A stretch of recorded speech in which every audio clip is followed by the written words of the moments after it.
Hello beautiful soul! Welcome back to my channel. This is my channel from Japan, Kabayan Aris. This reading is for you. Maraming salamat muna kay Ronald Balbuena.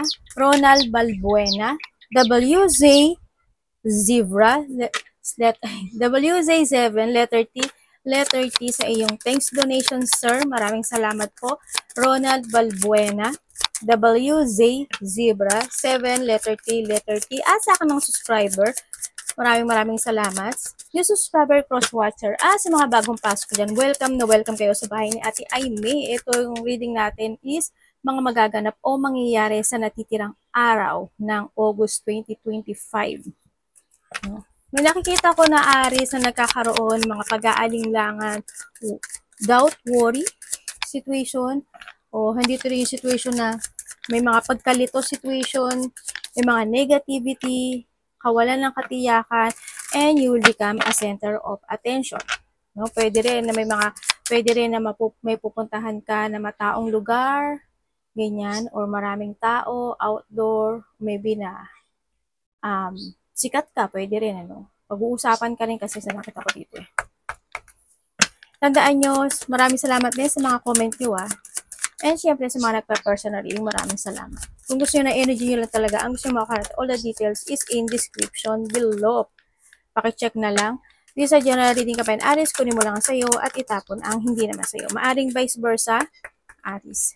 Energy mo, energy ng person mo, energy ng malapit sa puso mo, nangyayari or mangyayari pala. Use your own intuition, lawakan nyo ang inyong isipan. Energy reading tayo, ano man ang gender mo, ano man ang edad mo. Pasok mo yung sarili mo, ha? Meron tayong 5, 12, 14, 15, 29, at 9. Baka yun yung mga lucky number, kuha kayo dito. Baka kayo is, syempre, swertihin. Diba? Okay. Tandaan nyo palagi, kayo pa rin ang makapagpapabago ng inyong buhay. I'm only the guidance. Leo, Libra, Aries, Cancer, at Taurus. Meron tayo. Makaka-receive ka daw ng pagmamahal with someone, or makaka-receive ka ng gift, isa rin yun. Or ikaw ang bibigay ng gift, or nagpagmamahal sa kanila. May mga kasiyahan, joy, happiness, situation.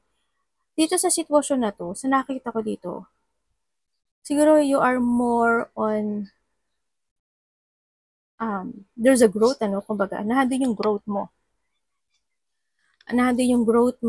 Or nagkakaroon ka na ngayon ng more, maturity this time, pero minsan magulo. You're hiding your feelings din. Sa nakikita ko dito, you want to protect yourself in a situation, or you keeping to protect yourself in a situation, kaya nahadod ka sa sitwasyon mo na you are thinking more on the future. Meron kang isang bagay, isang sitwasyon na hindi mo kayang harapin o hindi mo hinaharap. And then, syempre, may mga small problem sa iba sa inyo. May mga anxiety, pagkabalisa, or andito rin yung situation na, ano ba to? May mga, ano dito? Ano yun? Chismis. Ano pa yun? Yeah, may mga chismis, or may mga, sabi ko nga, siba, pag-uusapan ka, pagchichismisan ka, mga ganang sitwasyon. And may iba naman sa inyo is, siguro excitement. May excitement din na parating sa iba. Sa iba sa inyo, there's a karma. Depende yun Depende sa karma from the past. Pwedeng, kung good yung ginawa mo in the past, or you doing something good karma is coming. Pero kung bad ginawa mo, bad is coming. Nandun yung sitwasyon na yun. And then, syempre, sa iba sa inyo, siguro magkakaroon kayo ng spiritual growth or enlightenment. Kasi sabi ko, di ba, parang there's a maturity situation. Or you need to be matured. Kaya nakikita ko dito. Someone's wearing a mask. Hope hindi ikaw, no? Siyempre, someone is wearing a mask. May mga untrustworthy o hindi pwedeng pagkatiwalaan. May pangliling lang, nangliling lang, o mangliling lang. Pwedeng sa sarili mo, nililing lang mo yung sarili mo. Pwedeng ganun. Diba? May mga cheating situation. Ganyan. Pwedeng niloloko mo yung sarili mo or someone's cheating you. Ganyan. May mga pangloloko. May enemies ka ha. Feeling emotions, yes, meron. May gusto kang protektahan eh. No? Ako nakikita dito. Also, handito iba sa inyo parang you are a boss, you're a leader. Yun na nakikita ko sa inyo. Dito. Nahandun din yung lakas ng loob mo on any situation. Alam mo yung ikaw kasi yung tao na kahit na may na nararamdaman ka o kahit na may na lungkot ka na emotions inside, pinapakita mo pa rin sa lahat na you're strong. Yung hindi yung strong personality mo, handun yung lakas ng loob mo, no? Yun na nakikita ko. Nagpapakatatag, pinapakita mo malakas ang loob mo, pero deep inside, meron ka mga tinatago na lungkot din o mga pag-aalala o situation. Siyempre, sinasabi rin dito is you need to protect your finances. Yun, ang nakikita ko. Maaring there's a woman, ako nakikita, maaring becomes a woman, maaring ikaw to or someone, may magkakaroon ng mga quarrel, mga pag-uusap, pwedeng itong girl na to is magbibigay siya ng suporta or love sa'yo, or you giving your love, or pwedeng yung quarrel kasi nahandito itong mga to. So nakikita ko dito. Pwedeng hindi pagkakasunduan or hindi pagkakaunawaan. Noon, yun na nakikita ko dito. Tingnan natin ang energy mo.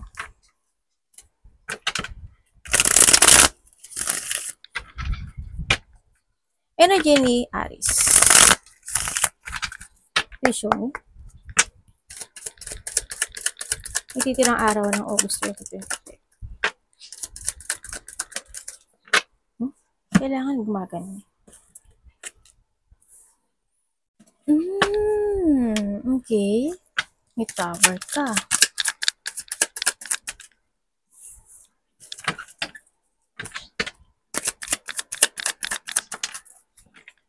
Hindi ka masaya. Tower and tower. O, tingnan mo. Ate, ano ba ibig sabihin yan? Ibig sabihin, merong isang sitwasyon into your life kasi naandito rin itong si Ten, andito rin si Justice. May isang sitwasyon sa buhay mo na gigisingin ka ng taas. I-wake up ka niya, kumbaga. Yun. Energy mo, imbalance. Andito ka sa disbalance situation, no? Andito ka sa sitwasyon mo na hindi ka nagiging totoo sa sarili mo.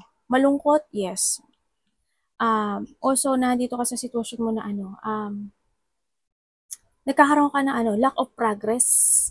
Nagkakaroon ka ng mga pagpapaliban. Ganyan, may mga pagpapaliban ka siguro. Also, underachiever to, no? Sa nakikita ko dito.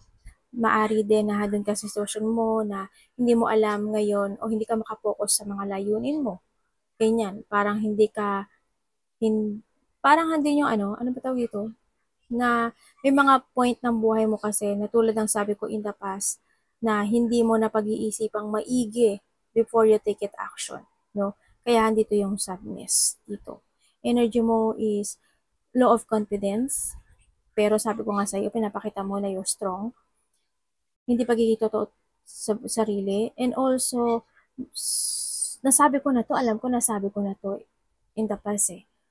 Yung may mga sitwasyon na ginawa, may mga sitwasyon na hindi magiging maganda yung bunga. Yun na nakikita ko dito. Sadness, yes. Energy mo, sadness. Kawalan ng kasiyahan. Isa rin yun, no? Mga pagtatalo. Yun na nakita ko. Parang andito yung sitwasyon mo na meron kang isang bagay, isang sitwasyon. Kasi sabi ko hindi magiging maganda yung bunga. Na may layunin ka o yaman objective na plano, pwedeng ganun, o may plano ka in your life na nag-shattered. There's a situation na nag-shattered o dreams shattered. Yun ang nakita ko sa iyo. Pagbaksak ito. Parang siguro when it comes sa iba-iba kasi kayo no? Hindi kasi pwede kayo magpare-pareho kasi hindi ibibigay ng universe na pare-pareho ang problema ng tao. Pwedeng ikakashock mo, pwedeng magkakaroon ng mga massive changes, pwede rin na mga calamity, crisis, distraction. disaster, problem, pwedeng ganun. Pwedeng may mga sitwasyon na pwedeng mag-collapse o kaya, yun sabi ko diba kanina na parang gigisingin ka ni universe in a situation para magkaroon ka ng awakening. Ganun. Energy mo ganun. Ang nakita ko dito. Pagmukha ni lahat. Paano mo lang yung sa'yo? Tingnan natin ang parating. Universe, anong parating kay Aries? Parating kay Aries na dito ng araw na. Malungkot kasi, no, dito. Also, hindi like ko nalulungkot. Also, the family, relationships, na nakita ko dito, malungkot. Yun. Mas bata sa'yo, malungkot. Sa nakikita ko dito. May bad news ka kasi, no? Yan. Parang hindi nyo may mga biglaang, sinasabi ko na sa'yo to as in. Kaya siguro na hindi yung lungkot. Parang bad news in early matter. Parang nagbigla ang ganun. Parating, tingnan natin. Ano parating sa kanya? Parating kay Aries. Pwedeng ikaw, family is malungkot, ganyan. Nagkakaroon na there's a lack of community, walang pagkakaisa. No, yun nakita ko rin. May mga yamot Yamot, galit, puot. Sama ng loob. May ganun ako nakikita sa'yo. Universe, ano to? Parating sa kanya. Ano po to?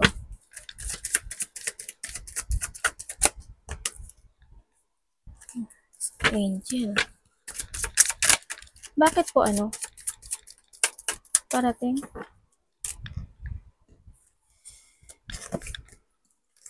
Okay, parating sa'yo. Pero kada mga didesisyonan to work it out into your life. Yun na nakikita ko sa'yo dito. And then, merong parating guilt. Ikaw or someone magkakaroon ng guilty situation. There's a guilt, there's a self-hate situation. Ako nakikita dito, magkakaroon din iba dito na self-doubt, ganyan, magkakaroon. Maaring ikaw is there's a lack of trust or there is someone na lack of trust siya sa'yo. Yun na nakikita ko dito. Mawawala ka daw sa focus No, parang tulad ng sabi ko diba kanina, parang maraming papasok sa isip mo, ganun. Also, parating sa'yo, hindi ka magtatrust sa intuition mo, as in.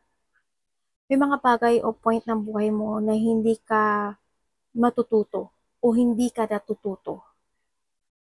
Yun na nakikita ko dito. Parang wag naman sana, pero iwasan nyo na lang. No? Kumbaga, yung cycle kasi ng buhay nyo dito, sa nakikita ko dito, parang hindi mo siya totally wino-work out. Parang, dahil sa hindi ka nagtatrust sa intuition mo, umuulit lang siya sa nakikita ko dito. You need to work it out to develop yourself, your work, kung any situation. No? May mga point ng buhay mo na mamasterin ka, pufokusan and magkukumit ka doon, bibigyan mo ng effort. And then may mga opportunity na darating sa'yo. Ang sabi dito, titingnan ko gusto ko makaraan. Universe, paki-explain sa akin to.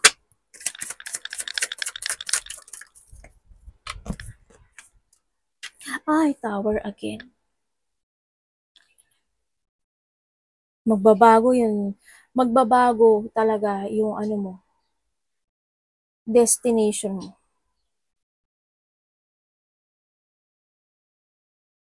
Pagbabago ng destiny. O Tower Kailangan i-work it out mo to. Sa nakita ko dito. Universe, ano yun sa akin to?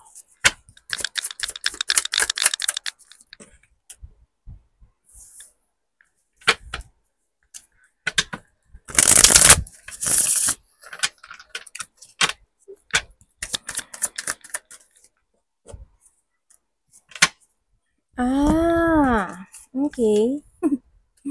Ba yun? Ba't ganon? Ikaw ba to?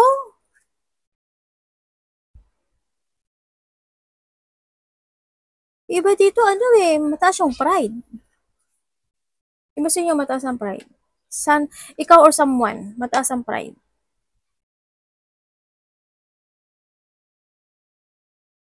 Sana hindi ikaw yun. Mataas yung pride kahit na anong gawin. Wala. Discipline, you need to discipline. Kita ko dito. Anong dapat iwasan ni Aries Universe?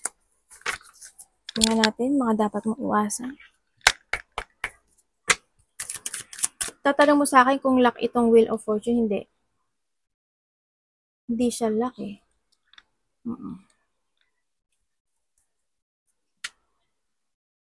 Pero kung gusto mo talaga ng luck, mag-focus ka. Put some effort. No? May mga bagay na need to transform kasi itong sitwasyon na to. Kailangan mo i-transform yung sarili mo. May mga bagay na kailangan mo magkaroon self-evaluation or may mga bagay o sitwasyon na kailangan mo i-change yung mga decision mo. This is a time to awake din. Dito, kung talagang gusto mo magkaroon ng magandang destinations in your life, yun na nakikita ko dito sa iyo. May mga bagay na hindi mo pa mailelet ko dito. May mga bagay o sitwasyon na hindi pa siya mag-i-end. Yan na nakikita ko dito. Pero, tulad na nasabi ko na kasi kanina, ulitin ko na naman. Halika na. Pag-move on na nga tayo dyan.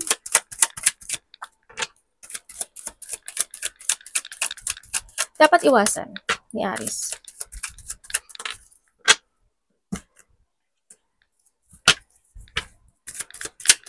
Dapat po iwasan ni Aries. Ano po? Salamat po. Okay. Okay, ang dapat mong iwasan ay yung lokohin yung sarili mo. Yan. O mangloko ng tao, isa rin mo. Vice versa. Mapiling stuck ka, iwasan mo. Pagkabagot, pagiging matigas ang ulo, mawala ka, kumbaga, ma-poor decision ka, poor of decision, iwasan mo rin yun.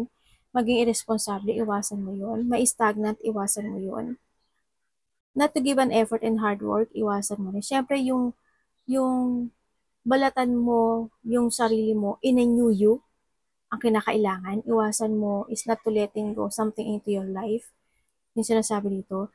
And syempre, iwasan mo is yung mapanghinaan ka ng loob o ng lakas o malak of pagpupursige or pagtsatsaga ka in a situation. Syempre, put some limitation or put a guard in yourself. Ang sinasabi din dito, iwasan mo kung alam mo sa sarili mo na nasa tama ka, ipagtanggol mo yung sarili mo. Pero if wala naman, nasa sayo na yun. Alam mo na ako mag-desisyon ng buhay mo, diba? Yun, nasa sayo na yun. Pero may mga point ng buhay mo na kailangan mo i-let go. Ganyan ang nakikita ko dito. And then, iwasan mo yung pagiging hindi ko naman sinasabi na makasarili kayo or sarili niyo lang iniisip mo. Hindi ko naman sinasabi. Siguro, there's a person na ganun ang thinking or maaaring yun yung, halimbawa, mga taong ganun ang thinking, iwasan mo na lang yun. Or kung ikaw naman yun, siguro, batso yun. Batso, ibig sabihin ekis yun. Diba? And then, iwasan mo, yung hindi ka magkusa in the way na ikakaganda ng buhay mo. Kumbaga, huwag mo lang hayaan na kusang magbago yung destination in a way na wala kang ginagawa. Kasi hindi naman kusang magbabago yan eh. Diba? Yung hahayaan mo, yung sarili mo, hahayaan mo yung sitwasyon na maganap, magbago. Pero nasa sa'yo yun, it's your life. Tingnan natin. Kamusta po ang love? Love sa lahat, kapatid, anak, magulang, karelasyon, kaibigan. Ba? The Wheel of Fortune, the Wheel of Fortune. Ito tayo dyan. Tingnan pa rin natin, ha. Universe sa love.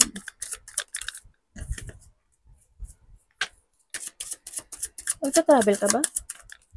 Ang dami naman ito. Sabi na dami naman ito. Nagreklamo pa, no? Okay, when it comes dito, So, iba sa inyo, siguro na andito yung sitwasyon na nagkaroon ng movement, no? Ibig sabihin, isa na sa inyo is nag-move. Vice versa, no pointed name. Ang nakikita ko dito, may pag-iwan sa ere or handun talaga yung sadness, rejection, abandonment situation. Pero ang nakikita ko dito,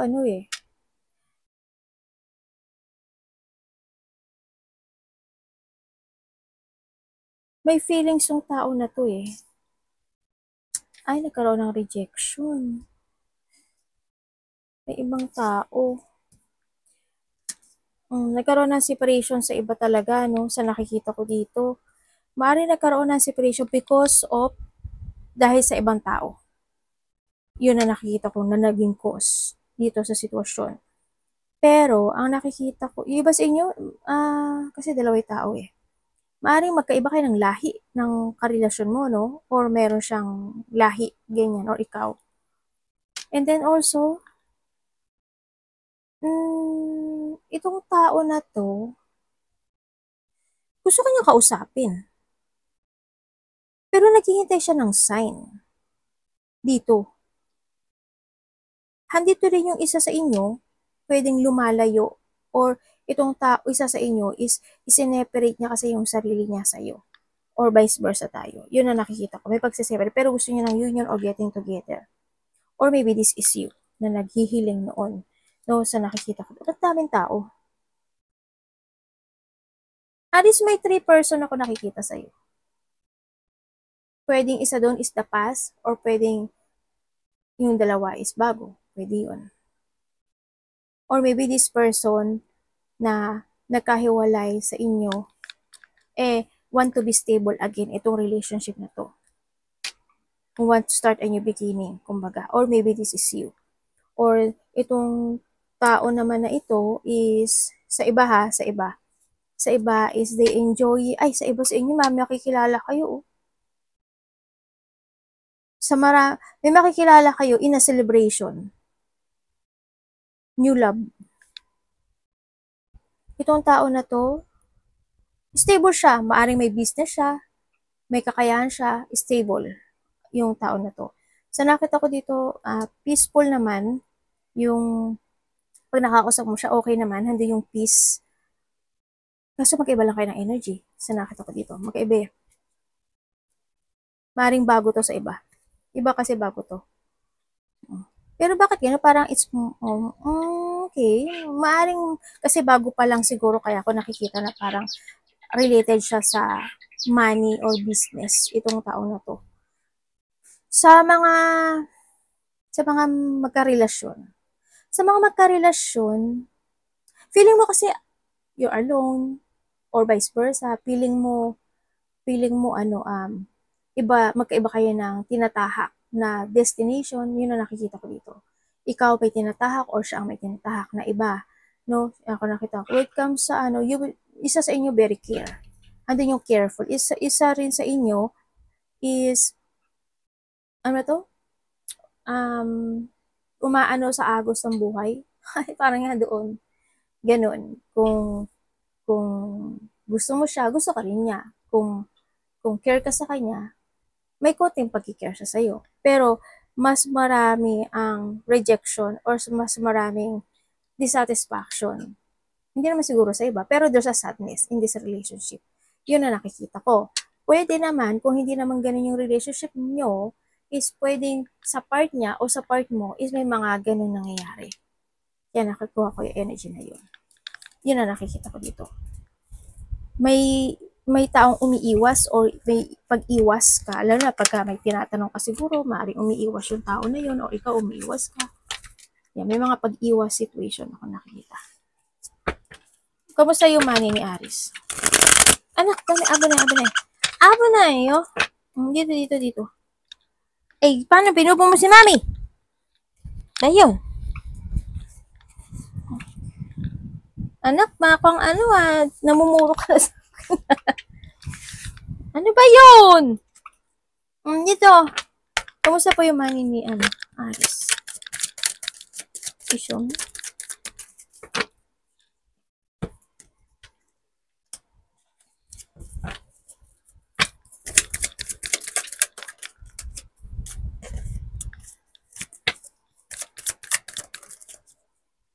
Okay. When it comes sa money mo, sa nakikita ko naman sa'yo is, siguro hindi siya this month, no? O kinakailangan mo mag-umpisa o simulang muli. Ibig sabihin na kailangan mo na magdesisyon pagdating sa money mo. Kailangan mo is, pero nakita ko to, there's a freedom kasi andito rin si the fool. Ibig sabihin, when it comes sa money, kailangan mo magsimulang muli from the basic. O may pagsisimulang muli from the basic. May mga missed opportunity rin ako na nakikita sa'yo. Pero nakikita ko sa'yo, may mga kumbaga hindi kasi nag-a-action yung iba, no? Pagdating sa, parang siguro waiting, ganyan. Ako nakikita. Worrying meron, oo, when it comes sa money mo. Pero magkakaroon daw sa'yo ng bagong simula pagdating sa money. Siguro hindi yung sitwasyon na i-release mo yung iyong limiting beliefs. Kumbaga, mag-i-start ka na ng new beginning into your life. Kumbaga, magkakaroon ka ng progressing siguro. Sa iba sa inyo. Sa iba naman sa inyo, magkakaroon kayo ng mga few options. May mga iisipin kayo na a-actionan when it comes related to a project, money, idea. Yun ang nakikita ko dito. Pero dito, ate magsasucess. Wala pa ako nakikita ng success kasi ang nakita ko dito is i-reclaim mo daw yung power mo or kailangan mo mag-umpisang muli, no? O simulang muli. Yun ang nakikita ko. Mag-action ka raw dito para magkaroon ng pagbabago. Any opportunity pa kay Aris.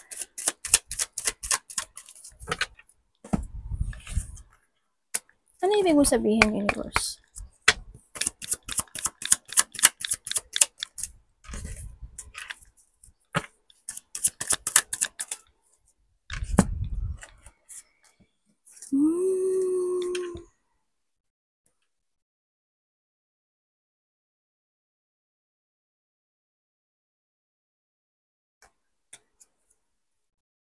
May ano dito, ano? Sabi ko nga tulad kanina, may mga conflict. May mga,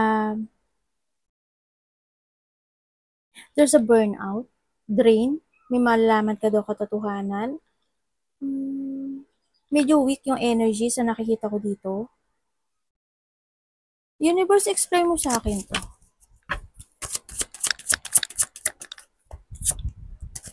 Ano to?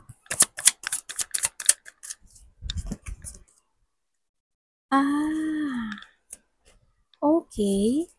Ibig sabihin, dito sa situation mo, ang sabi dito, if you have an idea to pursue, gawin mo daw.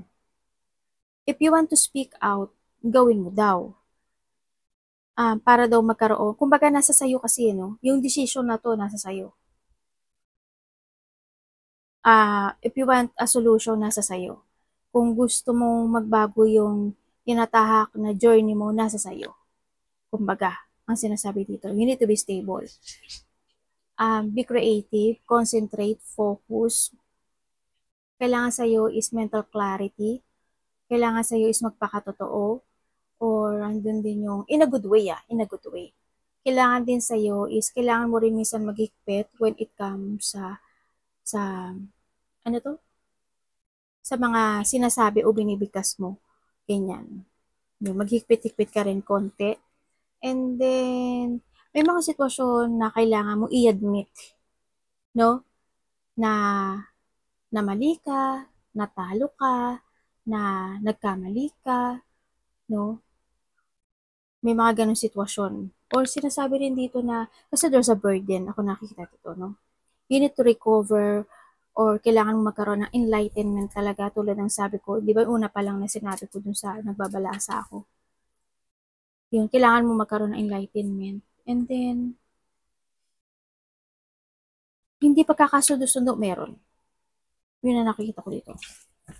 Pwedeng sa kasamahan mo sa trabaho, pwedeng in a family, syempre connected sa'yo. Advice ko kay Aris. Paghihigpit, syempre isa rin yun. Tsaka, huwag ka magpabaya. Yung pera mo, medyo ingat ka na lang din, kasi baka hindi ko nakita, iba sa yung hindi siya nagiging stable o hindi siya magiging stable. Ibig sabihin, pwede siyang bumaksak o may pagbaksak o may negativity happen, ganyan. Magkakaroon ng changes, kumbaga. Advice kay Aries.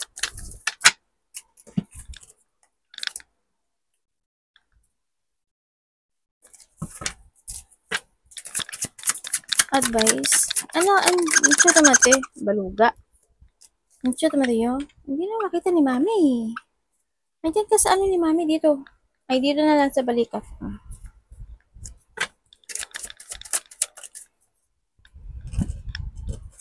When it comes sa advice, huwag ka lang maghintay. No? Huwag ka lang maghintay. Be creative. Huwag ka masyadong overthinking. Magtulog ka rin if may time. If may time, eh, no? Sinasabi rin dito na may mga point ng buhay mo kasi na you need to progress. No? You need to progress. Kailangan mo is to take it action, freedom yourself in a situation na malungkot, na very emotional, na overthinking, ganyan. And then sinasabi rin dito na start a new beginning into your life. Kailangan sa'yo is mag-focus ka into your new idea. Yun ang nakikita ko sa'yo dito. This is a time to shift. May mga point na buhay mo kasi na kailangan mong talikuran, i-let go, mag-escape ka doon, mag-walk away ka.